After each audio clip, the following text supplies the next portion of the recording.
नमस्ते बच्चे, कैसे हैं आप?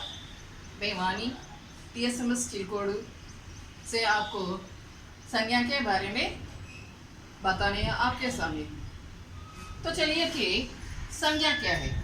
संज्ञा को अंग्रेजी में नाउन कहते हैं, जो किसी व्यक्ति, वस्तु, स्थान अथवा भाव के नाम बताने वाले शब्दों को संज्ञा कहते हैं। संज्ञा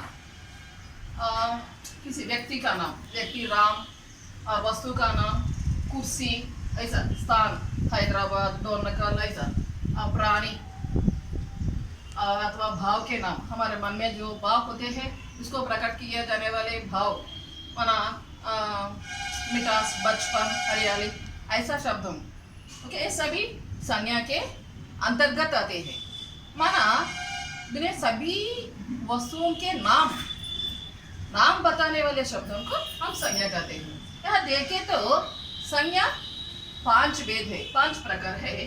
पहला है व्यक्तिवाचक संज्ञा, जातिवाचक संज्ञा, भाववाचक संज्ञा, समुदाय या समूहवाचक संज्ञा और द्रव्यवाचक संज्ञा।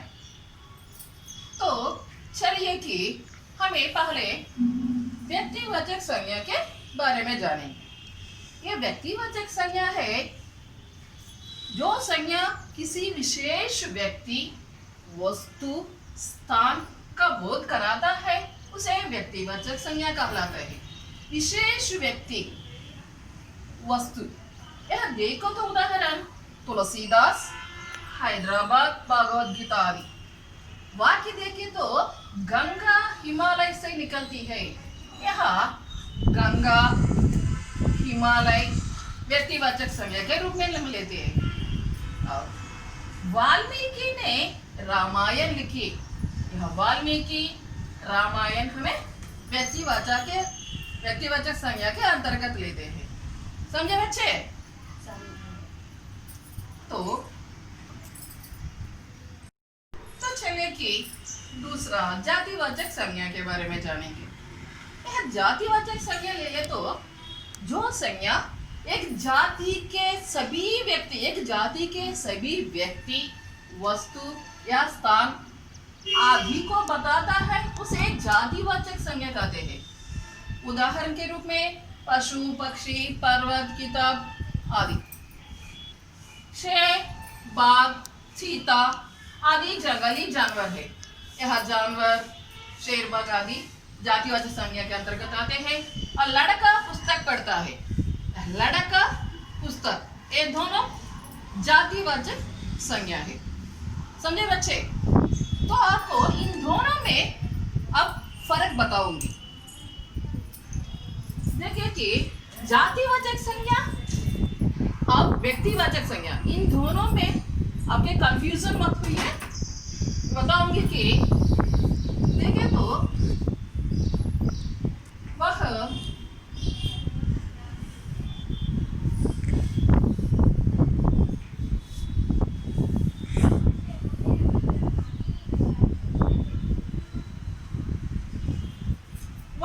अंगूर कहता है। ओके, यहाँ अंगूर संज्ञा है, मगर यह अंगूर हमें व्यक्तिवाचक संज्ञा है। ओके, अब यह देखें कि वह फल खाता है।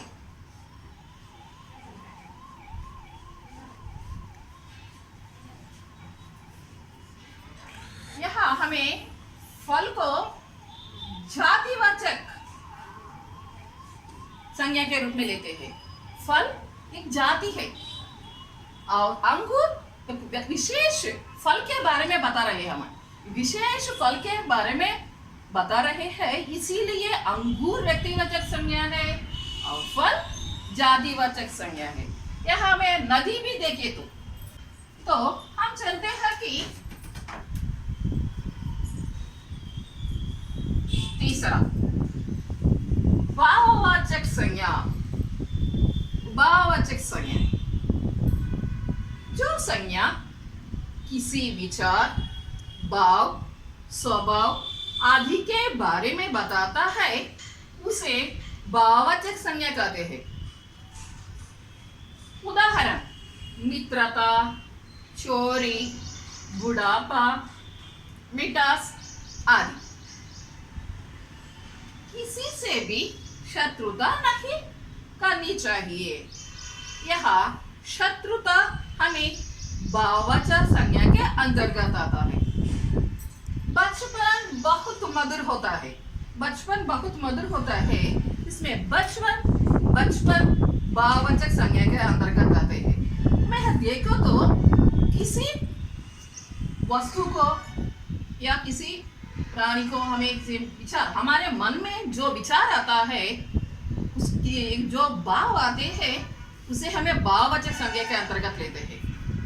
हमें गुलाब जामुन कहते हैं तो हमें कैसा भाव होता है? मिठास की भाव होता है, तो वह हमें मिठास को भाववाचक संज्ञा के रूप में हम लेते हैं।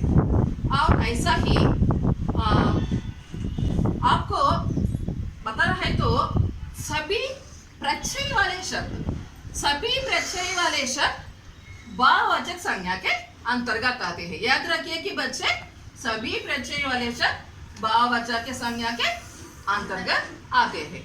समझ गए बच्चे? समुदायवाचक संज्ञा पहले तो जो संज्ञा एक को ना बताकर एक समूह या समुदाय को बोध कराता है, उसे समूह या समुदायवाचक संज्ञा कहते हैं। उदाहरण, सभा, परिवार, पुलिस, समिति, गुच्छा, भीड़, झुंड आदि। ओके, भीड़ हमें पता है, मनुष्यों को समुदाय को भीड़ कहते हैं और पशुओं को समुदाय को झुंड कहते हैं। यहाँ समुदायवाचक संज्ञा माना एक ना होकर एक से अधिक होते हैं। कक्षा में देखे तो एक बच्चा होते हैं, कक्षा में एक से अधिक बच्चे होते हैं ना, इसीलिए कक्षा कहते हैं इसे।